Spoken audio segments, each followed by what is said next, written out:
So finally guys ये है हमारा पार्ट 2 डे 4 रामलीला का, जहाँ पे मैं आया हूँ पंजाबी बाग क्लब पे, जहाँ पे म्यूजिकल रामलीला हो रही है जो कि परफॉर्म की जा रही है भारतीय कला केंद्र द्वारा। आइए मैं आपको रामलीला दिखाता हूँ। देखो भाई, धनुष को दिखा रहे हैं। वही तो मैं कह रहा हूँ, सही टाइम पे आगे कह रहा आगे।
सुनो सुनो सुनो, सभी राजाओं, महिपालों, राजकुमारों सुनो।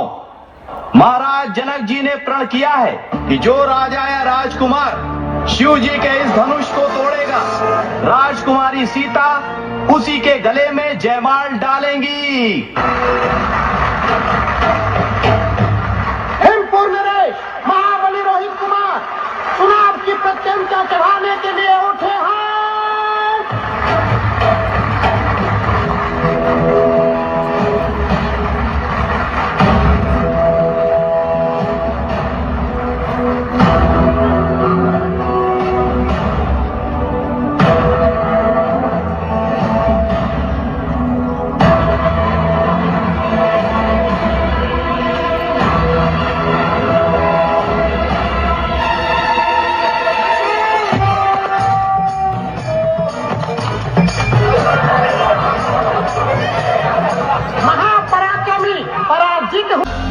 है दीप दीप के राजागण, हम किसे कहें बलशाली है।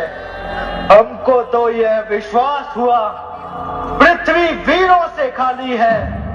पहले ज्ञात होता ऐसा तो ऐसी बेबसी नहीं होती।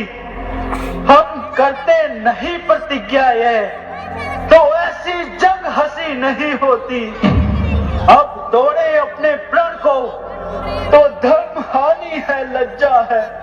पुत्री को कुंवारी रहना है, क्या करें हमारा वश क्या है।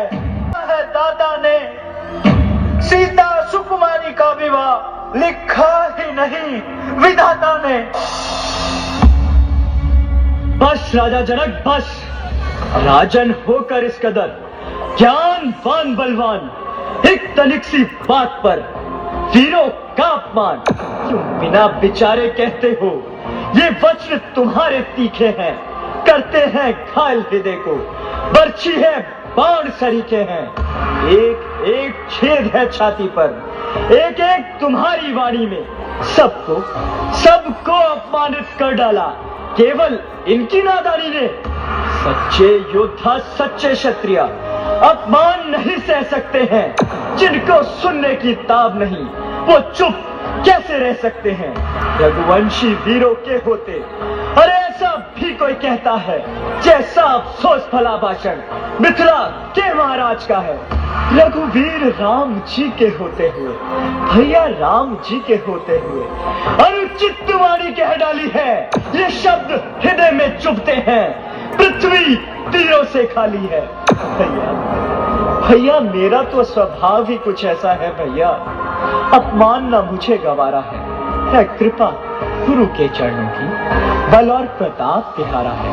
अभिमान त्याग कर कहता हूँ, अभिमान त्याग कर कहता हूँ, आदेश आपका पाऊं मैं। इस धनवे की क्या बिसात, सकल ब्रह्मांड उठाऊं मैं। जल को थल, थल को जल कर दूं, ले आऊं तोड़ सितारों को, सुरमे की तरह पीस के रख दूं। पृथ्वी और पहाड़ों को ये धनुष पुराना गला सड़ा।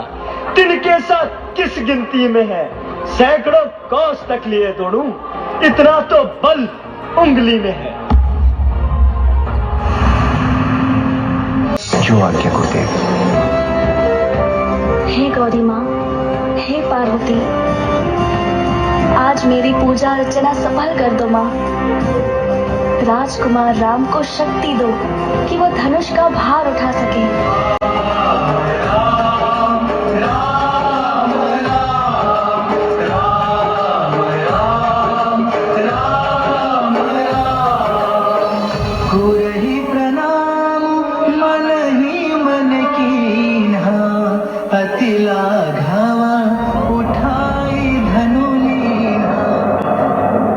बोल सियावर रामचंद्र भगवान की जय।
वरमाला के इस पल में आज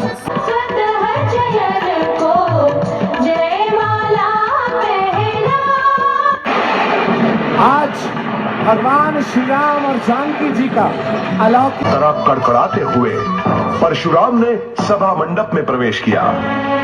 वे क्रोध से लाल हुए थे।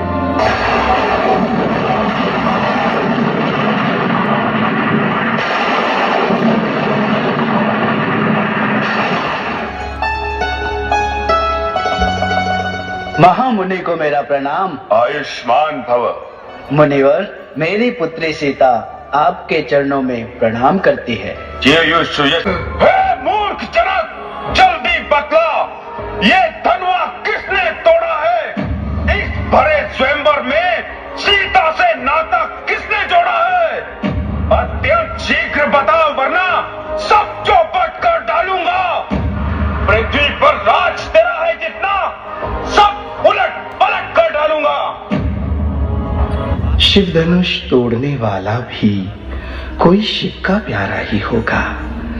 जिसने ऐसा अपराध किया वो दास आपका ही होगा।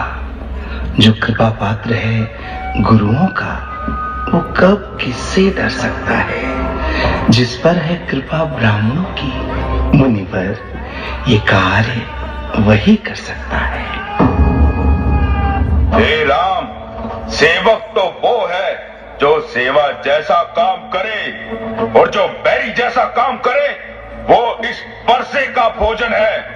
हे राम, हुआ है अगवा तू इस क्षत्रिय दल की गाड़ी में, इसीलिए मिसाल वो याद आई, तिनका है चोर की दाढ़ी में। मुनिवर, सुख का संवाद कभी कभी दुख का कारण बन जाता है। मीठी बोली के ही कारण तोता पिंजरे में आता है। जो ज्यादा मीठा होता है वो अपना नाश कराता है। मीठे कन्ने को ही देखो, कोल्हू में पेड़ आ जाता है। क्यों? भाई ने मीठे वचन कहे तो क्रोध और बढ़ाया है। भैया सबसे पहले बोल उठे, इसीलिए चोर ठहराया है। अच्छा अपराधी हम ही सही, हम ही ने ये विष खोला है। जो करना है सो करे आप, शिव धनुष हम ही ने तोड़ा है। ओ बालक, क्या हुआ तुझे जो बात काटता जाता है? मुझे क्या न्योतकारी ब्राह्मण समझा है जो डांटता जाता है? मुझको सीधा ब्राह्मण ना जान, मैं क्षत्रिय कुल का द्रोही हूँ। रघुवंशी बाल ब्रह्मचारी अति क्रोधी निर्मोही हूं। मेरे इस परसे ने लहू की नदियां बहा दी है। इस आर्य भूमि पर कई बार क्षत्राणी विधवा बना दी है। क्यों बूढ़ा परसा दिखलाकर क्षत्रिय कुमार को डरा रहे? अरे बलिहारी, आप तो फूकों से विंध्याचल पर्वत उड़ा रहे। हम उस माई के लाल नहीं जो हवे से डर पा जाए। हम छुई मुई के फूल नहीं जो हाथ लगे मुरझा जाए। वो लोहा तुम्ही को शुभ हो जिसने अपने घर का लहू चाटा। अरे बलिहारी, मैं उन हाथों का जिसने अपनी मां का सर काटा। अब रहा शेष गुरु का ऋण तो उसको मैं भुगता दूंगा। ले आए आप महाजन को, कौड़ी कौड़ी निपटा दूंगा। तो मोए बड़ों से हंसी छोड़, अन्यथा रुलाएगा परसा। करते का दांत अभी खट्टे। चाहिएगा। राम की शपथ मांगो।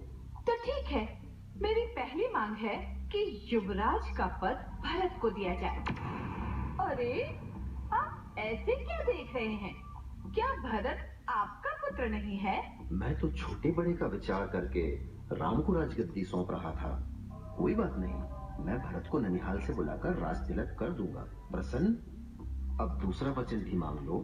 राजकुमार राम को तपस्वी वेश में 14 वर्ष का वनवास। 14 वर्ष का वनवास? राम ने ऐसा क्या अपराध किया है? ऐसा वचन क्यों मांग रही हो? अगर सवेरा होते ही राम वन नहीं गए तो मेरा मरण निश्चित है। पाएंगे। ठीक है, चलो। तुम धन्य हो सीता, तुम धन्य हो। भैया, मुझे भी अपने साथ ले चलो। नहीं, भरत और शत्रुघ्न यहाँ नहीं है। तुम घर पर रहो और माता पिता की सेवा करो। माता पिता की सेवा के लिए भरत और शत्रुघ्न भी तो है। राजमहल में उन्हें दूसरे सेवकों की भी कमी नहीं होगी, परंतु वन में आप और माता सीता दोनों निस्सहाय रहेंगे। मैं अब दोनों को अकेले नहीं जाने दूंगा भैया। हट नहीं करते लक्ष्मण, और बड़ों की बात मान लिया करते हैं। इसका अर्थ यह है कि आप मुझसे जुदा होकर रह सकते हैं। आपको वास्तव में मुझसे प्रेम ही नहीं है। ऐसी बात मुंह से मत निकालो लक्ष्मण। तुम नहीं जानते तुम्हारे बिना वन में मुझे क्या क्या कष्ट झेलने होंगे। और आप नहीं जानते